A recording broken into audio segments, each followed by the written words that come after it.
Pik- Jadi kalau udah gembira, tambah gembira lagi gara-gara Effendi.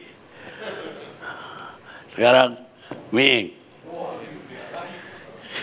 Terima kasih Bang Karni. Assalamualaikum warahmatullahi wabarakatuh. Salam sejahtera untuk kita semuanya. Mohon maaf baru hari ini bisa hadir undangan Bang Karni. Karena sejujurnya dalam kondisi politik saat ini saya speechless untuk bisa bicara. Karena saya belum mampu meniru seperti sahabat saya, Saudara Daniel Azhar itu. Dan hari-hari ini saya hanya ingin pertama mengelaborasi apa yang disampaikan sahabat saya Ustadz Nasir Jamil. Bahwa judul hari ini Sepiring Berdua itu sangat relate sekali. Relevan dengan kondisi. Karena apa? Lagu atau musik sebetulnya bahasa yang paling universal di dunia ini. Paling mudah. Tadi ketika Ahmad Albar dihadirkan lagunya Panggung Sandiwara. Ya kan? Ceritanya mudah berubah. Kisah Mahabharata atau tragedi dari Semanggi. Ya, itu potret-potret kita. Lalu tadi Pak Bang Karni ngeledek Nasir Sendiri Lagi. Itu lagu Bimbo Indah loh, ciptaan Titik Puspa. Sendiri, kini aku sendiri lagi. Entah senang, entah hati pedih. Tapi saya baca berita, PAN juga tetap di luar kok. Gitu loh. Ya, Ada jadi lagi. Bang Karni ini. Ada lagi Ming. Hah? Ada lagi. Terlalu cepat kau jatuh. Oh. Gak tergoda. Jadi memang lagu-lagu itu diciptakan oleh para seniman. Saya ingin menyampaikan bahwa musik atau seni itu sangat relevan sebagai bahasa komunikasi yang paling universal. Dan mereka jauh menciptakan lagu-lagu itu sebelum peristiwa politik ini hadir seperti ini. Gitu. Ini dahsyat gitu. Tadi lagu sendiri. Atau mungkin lagunya Bruri masih kita ingat. Semangka berdaun sirih. Wah ini kan itu adalah apa namanya metafora-metafora politik yang saat ini ada. Ini menarik. Makanya saya Pak Karni ini dalam 2 hari saya matiin telepon saya nih. Karena istri saya bilang ada telepon ke rumah dari istana. Saya bilang saya matiin, takut ditelepon. Begitu saya cek lagi nomornya, oh Istana Motor saya punya utang perbaikan mobil. Jadi sekarang ini kan di tengah sekitar Merdeka Utara lagi demam. Asal baju putih langsung, dipanggil presiden. Kemarin saya lihat ada orang-orang pakai baju putih di Monas itu. Ada mundar-mandir depan istana nggak dipanggil-panggil. Emang dia bukan siapa-siapa. Jadi dalam hal ini saya kira menarik potret yang sekarang ini. Saya juga ingin coba beralih ke sayap kiri tadi Pak Sugeng Suprawoto, kemudian Mas Daniel dan Pak Masinton. Ini ILC yang Profesor Effendi Ghazali sampaikan, ini yang paling sejuk dan penuh dengan riang tawa. Ini menarik sekali. Maka untuk itu saya juga hadir mengambil posisi meja di sini tidak di sana gitu. Jadi di sini bersama rakyat, di sana bersama elit gitu. Nah sekarang bisa ngomong dengan bebas gitu loh. Nah tadi kalau misalnya ketiga teman-teman yang Sepiring Berdua ini kata Haris Azhar ini kok nggak nyambung, Riz. Yang masih Sepiring Berdua di atas yang ke bawah masih Sepiring masing-masing dia. Jadi mungkin belum terkonsolidasi dengan baik. Ini masih butuh waktu latihan lah paling tidak. Nah kemudian Sepiring Berdua yang Bang Karni bilang tadi lagunya Ida Laila tahun 80-an.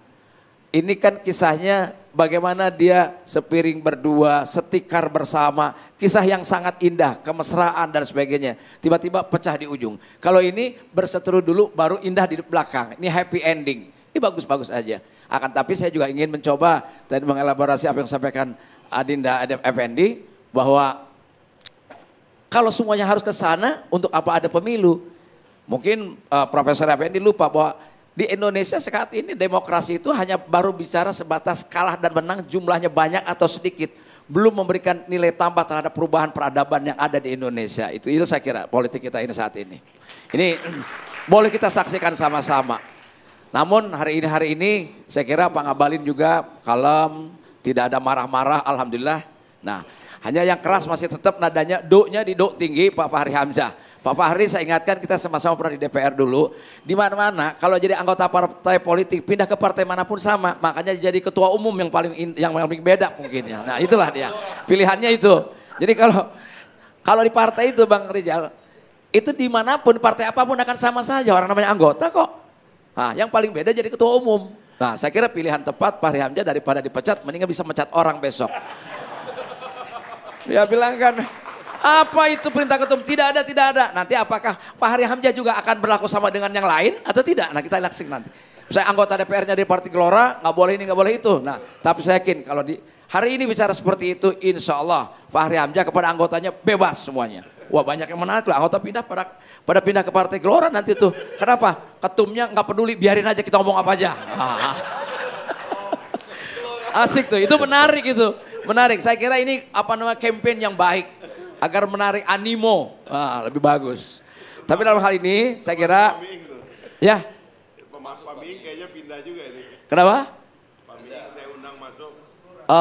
Saya akan menjadi oposisi bersama Bagito saja. Tadi apa yang diargumenkan oleh sahabat saya, Bung Daniel, cukup bagus dan cukup mampu menyampaikan. Jujur saja saya tidak akan sanggup. Kenapa? Walaupun begitu panjang argumennya Daniel, tapi Bung Daniel belum mampu menghapus air mata emak-emak sampai hari ini. Iya. Dan itu yang tidak saya sanggup. Saya ini air ya. mata mama itu berat memang. Betul. Berat. Saya juga prihatin lihat Daniel, kasihan betul, bebannya beda banget gitu loh ya. Ya, mendingan gajian 7 bulan daripada ngomong pada malam ini. Saya kira berat banget. Tapi karena orangnya cool, tenang gitu, mampu menjawab. Jadi saya ini aktor komedi, saya tidak akan mampu memerankan itu seperti Anda. Tapi jangan khawatir, Bung Daniel, artinya bahwa ini dulu kami hari-hari. Pak Didu juga, Pak Said Didu sama dengan saya, membela 02 misalnya. Nah ini keseharian ini kan menjadi sesuatu yang ini. Mungkin pesannya, saya tidak sanggup menjawab, itu adalah saudara-saudara saya, alim ulama, para ustadz, para kiai, emak-emak, di dapil terutama.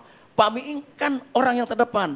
Tiap kampanye Pak Miing kan MC-nya. Ini kenapa begini, kenapa begitu dan sebagainya.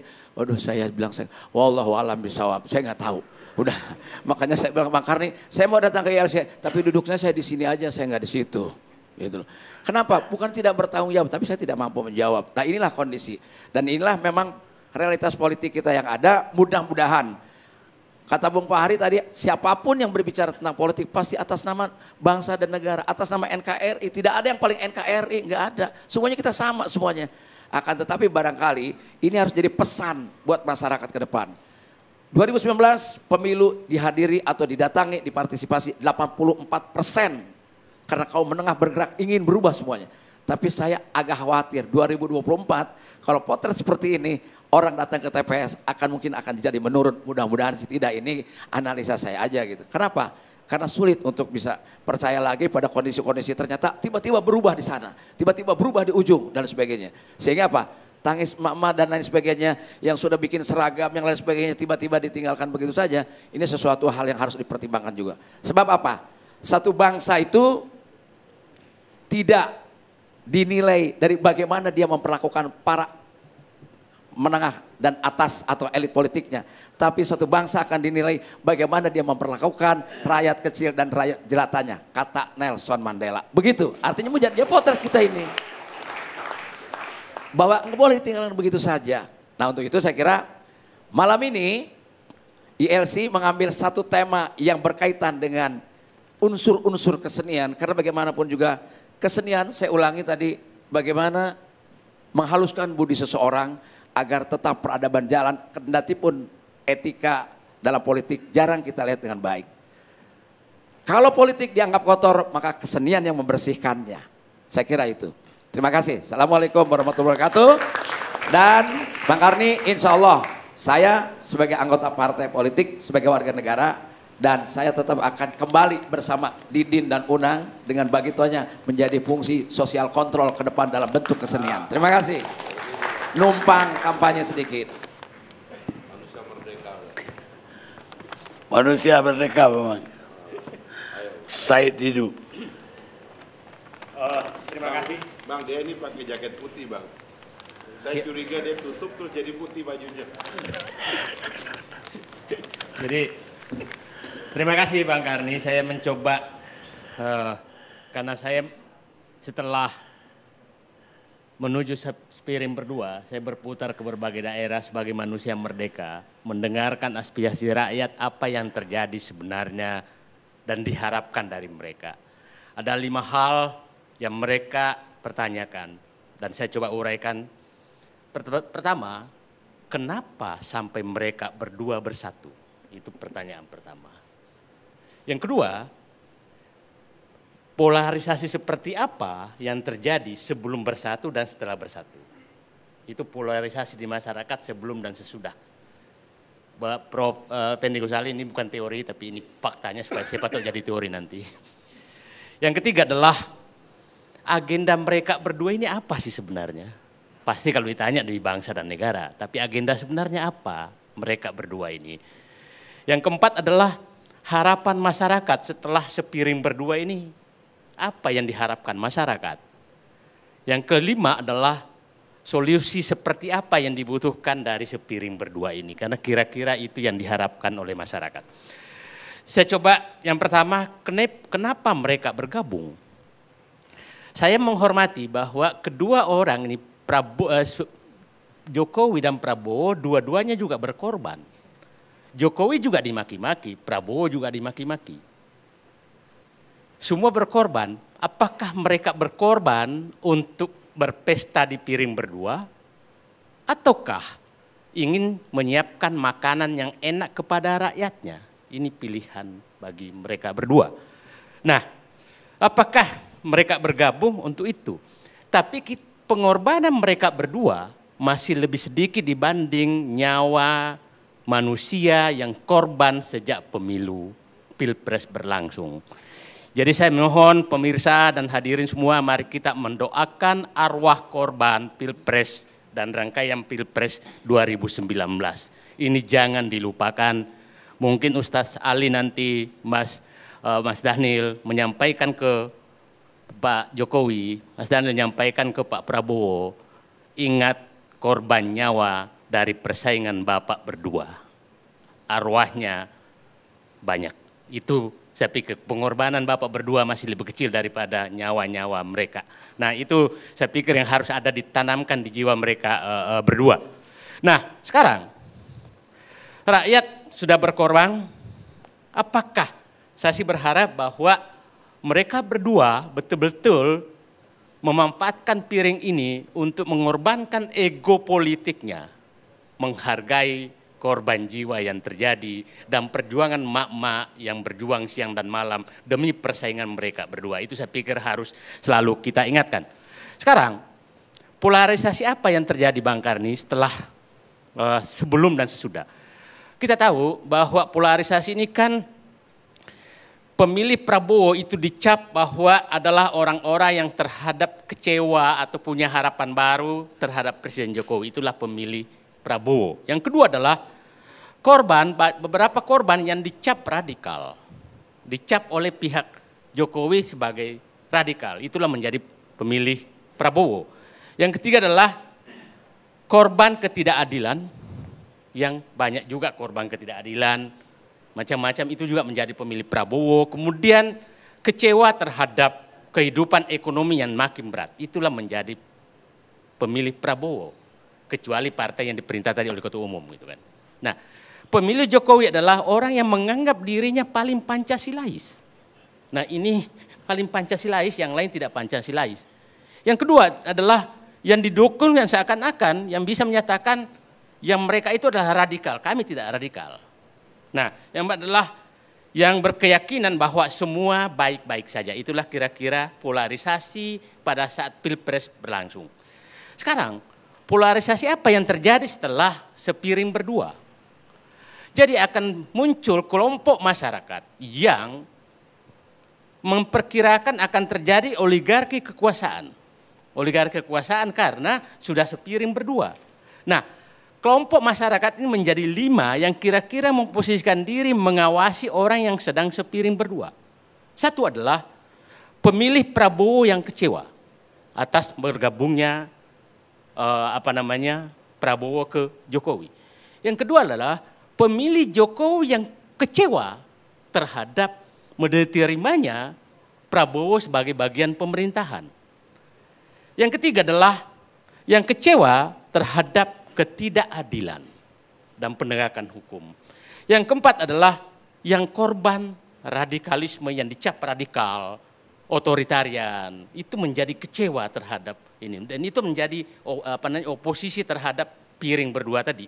Yang terakhir adalah terus terang masyarakat yang terkena dampak ekonomi, kenaikan harga-harga, BPJS naik, TDL naik, ini menjadi oposisi terhadap pemerintah. Nah, ini mudah-mudahan ditangkap oleh oposisi. Kalau nggak ditangkap oposisi, maka rakyat manusia merdeka yang menangkap mereka untuk memperjuangkan nasib mereka menjadi oposisi. Nah, kan begini, oligarki kekuasaan akan menyebabkan lahirnya oposisi rakyat. Dan oposisi rakyat tanpa partai itu menjadi liar. Dan ini itulah pentingnya ada oposisi. Kalau nggak ada, maka menjadi pemerintah berhadapan dengan rakyat. Padahal pemerintah bertugas mensejahterakan rakyat dan melindungi rakyat, bukan berhadapan dengan rakyat. Jadi saya pikir pesan saya ke Ustaz juga, jangan sampai pemerintah memposisikan diri menghadapi rakyatnya. Itu sering sekali keluar pernyataan-pernyataan rakyat itu seakan sebelah sana, pemerintah sebelah sini. Padahal pemerintah itu adalah tugasnya mengayomi, melindungi dan mensejahterakan rakyat, bukan berpisah dari rakyat. Oke? Sekarang, harapan masyarakat sebenarnya apa dari gabungan ini? Oke, tadi satu adalah Pak Prabowo dan Pak Jokowi harus menunjukkan bahwa memang mereka bergabung untuk menyiapkan sajian makanan yang enak untuk rakyat, bukan berpesta kekuasaan. Nah, tadi saya kurang setuju istilah puasa, karena seakan-akan politik ini kalau tidak di dalam kekuasaan berpuasa. Memang kalau di dalam itu banyak makanan. Saya nggak tahu juga, saya 30 tahun di dalam sama aja, di luar juga sama aja. Saya udah berhenti juga sama aja, rezekinya sama aja. Jadi itu istilah puasa kalau tidak masuk kekuasaan itu masyarakat memandang, oh kalian ternyata dalam pemerintahan pesta-pesta. Istilah itu menurut saya dihilangkan, bahwa karena di luar juga itu tidak berpuasa sebenarnya, sama aja. Kan yang oposisi yang tidak oposisi kan sama aja gajinya. Nggak tahu kalau yang di dalam itu gajinya gede nggak juga kan Pak Fahri kan.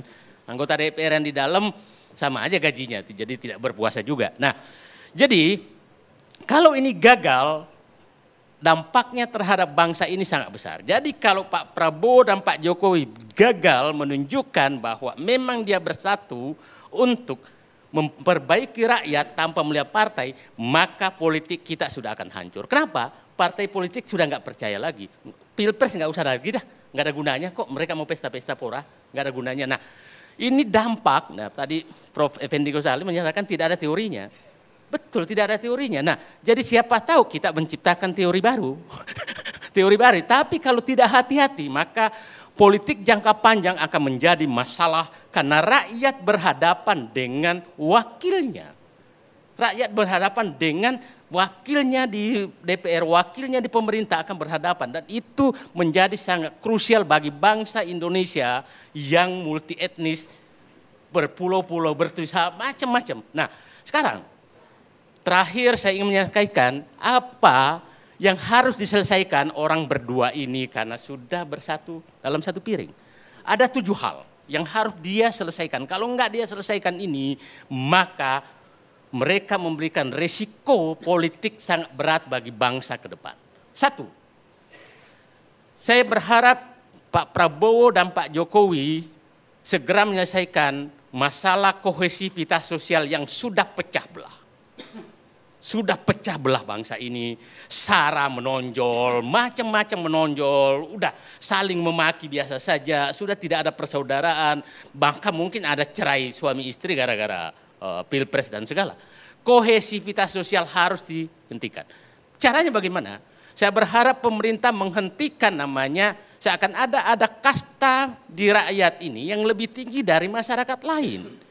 Jadi mungkin Pak Ngabalin jauh lebih bagus tuh mengundang oposisi datang ke istana daripada orang-orang yang sudah pro pemerintah seakan-akan bebas masuk istana. Yang lain tidak bisa masuk istana. Jadi menurut saya itu cara menyelesaikan kohesivitas sosial yang harus diinikan. Saya begini, bagaimana saya melihat partai-partai yang milenial itu gampang sekali ke istana, foto-foto dengan gaya-gaya itu membuat semua kebencian masyarakat dibawa loh. Kalau ternyata kalau dalam kekuasaan gampang sekali ke istana. Jadi hal-hal seperti itu bikinlah istana seluruh rakyat sehingga kohesivitas sosial. Nah, Dari kata-kata juga harus dihilangkan, saya paling Pancasilais, saya ini, itu juga harus dihilangkan. Karena Pancasila itu saya pikir ya hanya 5 dasar kok paling Pancasilais, padahal tidak pakai musyawarah dan mufakat gitu kan. Pakai demokratis, tapi paling Pancasilais. Nah, menurut saya itu harus dihilangkan semua. Terlalu cepat melakukan cap bahwa ini radikal, ini apa macam-macam.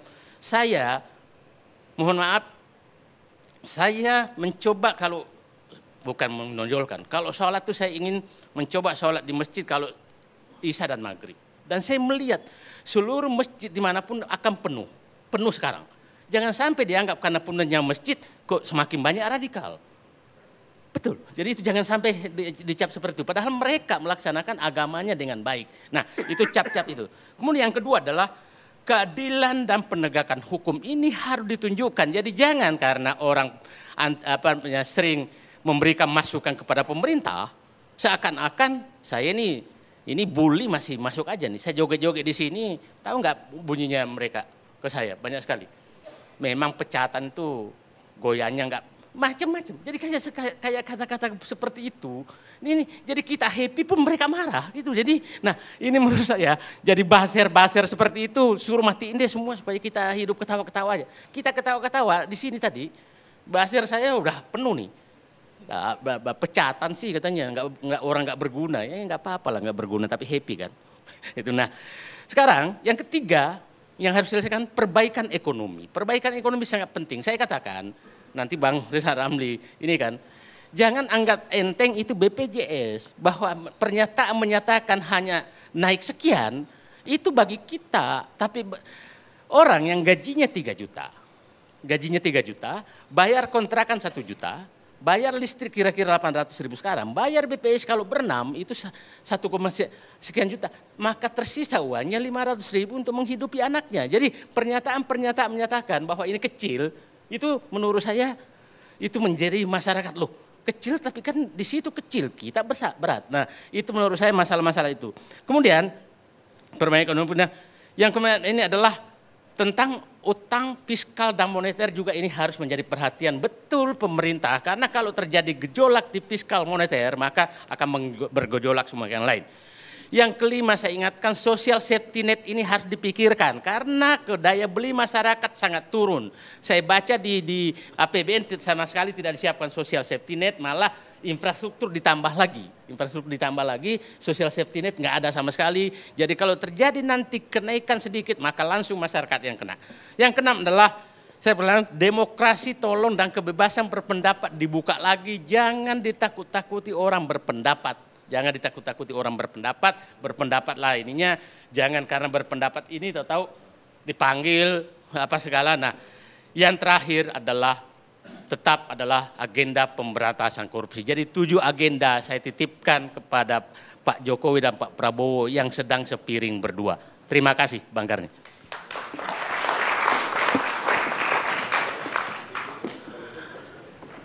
Pemirsa, rakyat sudah tidak peduli. Rakyat tidak peduli lagi kepada kita. Karena itu kita harus mengubah cara kita berpolitik.